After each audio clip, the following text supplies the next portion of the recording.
Do it. Hey everyone, happy Tuesday. Sorry if that was a weird intro because YouTube Capture is giving me trouble again. Who could have expected that? Anyway, so today is Tuesday, and so Tuesday Tumblr Day. So I am on Tumblr. However, I have one question coming from Twitter that I forgot to answer last week. Sorry. Sometimes my brain just drops things out of my ears and I forget.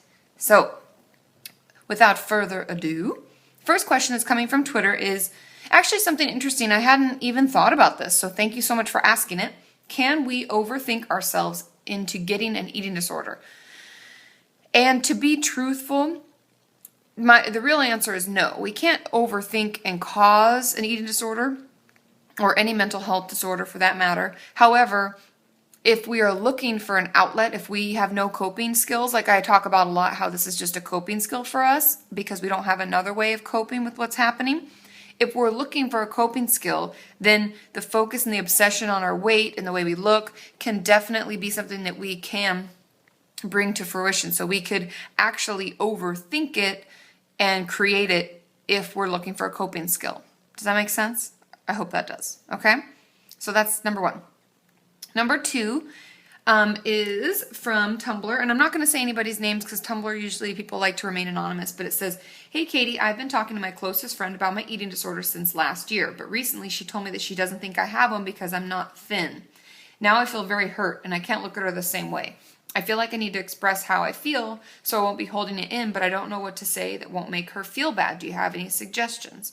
Now, first of all, I'm really sorry that happened, and I'm so proud of you for speaking up and reaching out. And I think the best way at this point to talk to her about it would be to start writing about it first so that you can try out different ways of saying it, making sure that you're honoring who you are and what's important to you and what you want to say, while at the same time taking into consideration her feelings and how you know she will respond and how to kind of prevent her from being upset. Does that make sense? So I would practice through writing it and journaling. And then if you think you can say it, I would practice. I would read through what you've written. And then, I would, when you know it's just going to be you two, like let's say you're just going out for coffee or getting together, or you're going to have time where you're just hanging out, I will plan on saying it then. But if that's really difficult, then I would give her a letter. And I would just do it that way. Okay? And let me know how that goes. I'm so sorry that happened. Some people just don't understand. Okay. Now, this one is from, it even used the hashtag KatieQ&A. Can a person with an eating disorder be jealous of a treatment team member if they consider them thinner than themselves? Is it frequent for those with past eating disorders, self-harm, etc., to become a therapist, dietitian, or be in the medical field after recovery? This is a great question. And yes, I hear from a lot of my clients even when they're like, well, you are thinner than me and that's not fair for you to say or whatever, because our eating disorders always compare us, right? And it never sees the truth. It will never see what's really happening. It only sees what we want, what our eating disorder wants to see. So it's very normal for you to be jealous of treatment team members and to kind of turn that frustration and the anger that our eating disorder is feeling because we're fighting it and give it to that person. So that's fine. That's totally normal. But it's also very common for therapists and dietitians to have struggled with eating in the past or self-harm or anxiety or whatever. A lot of people get into the medical field in order to kind of help others from their experience. And so it kind of can go both ways. I mean, I've had other therapists who work with eating disorders who I don't refer to anymore because I don't believe that they're still recovered. And then I have other ones that have been recovered and they're amazing and they're doing really well and they've been well for years. And I think that they do a great job helping others. So I hope that answers your question. I know it's kind of convoluted, but that's the best explanation that yes, it's normal to be jealous. And yes, a lot of people with eating disorders and self-harm pasts do become therapists. I am not one of them, but there are a lot of people, who have and who haven't. Now, this, I'm not going to read the exact question because they want it to be really private. But I work in a doctor's office. This is the question number 4.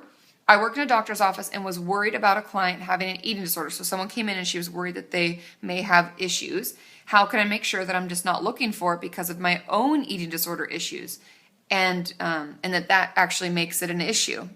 And that can actually be really hard. And we'll be more sensitive than a lot of people to be truthful, in that question, you'd said that you'd ask the parent, and the parent said that they don't eat very much and they were kind of worried. And that would be my first clue. I would go in like you're a detective and you're trying to find clues. You're not looking for a certain, it's like a detective. You're just looking for the clues. You're not actually looking to find a certain person's guilty, right? So talk to the parents, talk to the child. I would look at their medical records, and I would bring it up with either, if you could talk to the client, I would bring it up with them and see what their response is, or I'd bring it up with your superior. So if you have a doctor that you work under, which I think is a situation, that maybe then you could talk to them about it and see what their thoughts were. Because at the end of the day, we may be more sensitive to it, but we may also, that sensitivity may lead us to helping people sooner, because we all know we've gone to a doctor and they haven't said anything to us and we think we got away with it. So it might be helpful for you to speak up, okay? Now, last question before I have an epiphany, which I know all of you like to have the epiphany moments, is from Ann Wakes, and she said I could use her URL and mention her. She wants to know, does working in the field of eating disorders and self-harm ever cause me, as in me, to have thoughts of it? Does living in LA increase the risk of having an eating disorder because of the pressure and proximity to celebrities and film and stuff like that? This is kind of a difficult question to answer. I guess working in the field makes me more aware, but I almost think it pushes me personally the opposite direction. Like, I am a huge advocate of eating when I'm hungry and stopping when I'm full, and whatever I crave, I have. And Sean will even say to me, like, Katie, sometimes I wish you'd just eat something that's healthy for you. And I think, this is healthy. I'm listening to my body, and my body wants chocolate and it wants it now. So for me, I think I love the Intuitive Eating Workbook. If any of you haven't picked it up, read it. It's amazing. And I honestly follow that method for myself. I check in with my body. If it wants something, I give it to it. So for me, I think working in the clinics made me hyper aware.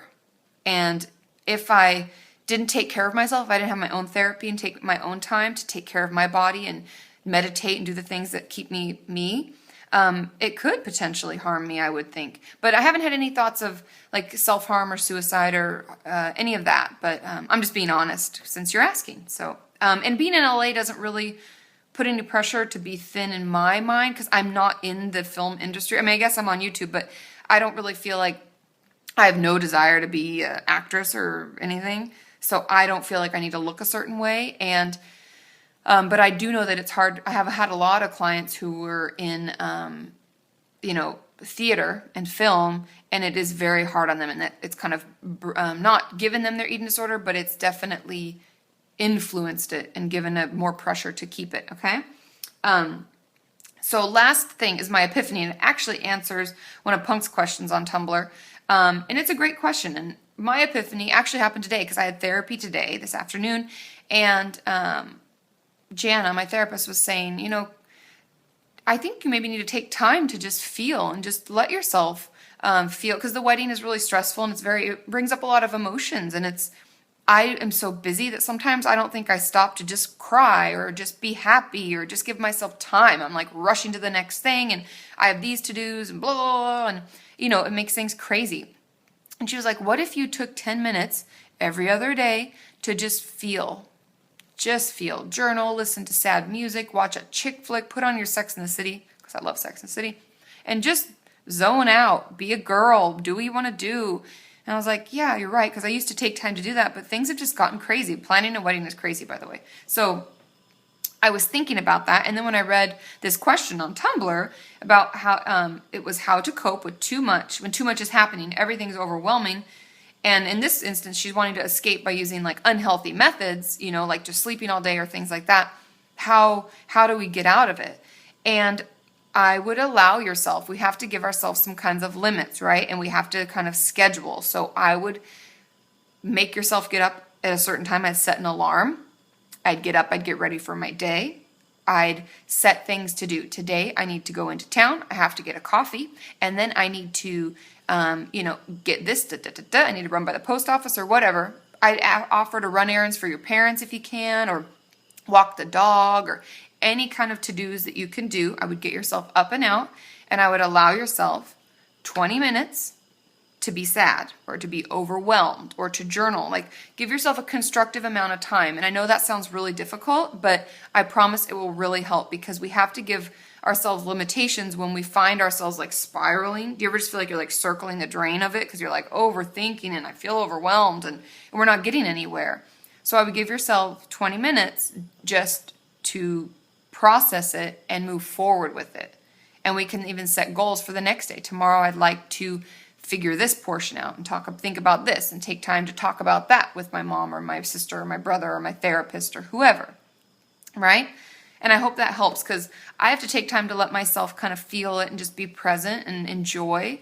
And we all have to take that little bit of time, not our whole day, not our whole life, but we have to take that time to just, be who we are and feel what we feel, okay? I hope those questions and answers were helpful. Like I said, today was Tumblr Tuesday and tomorrow is Wednesday, so I will be on the website. If you haven't gotten on my new website, check it out. There's forums. There's so much exciting stuff happening. So hop on, and there is actually a forum, Katie Q&A. So get your questions in.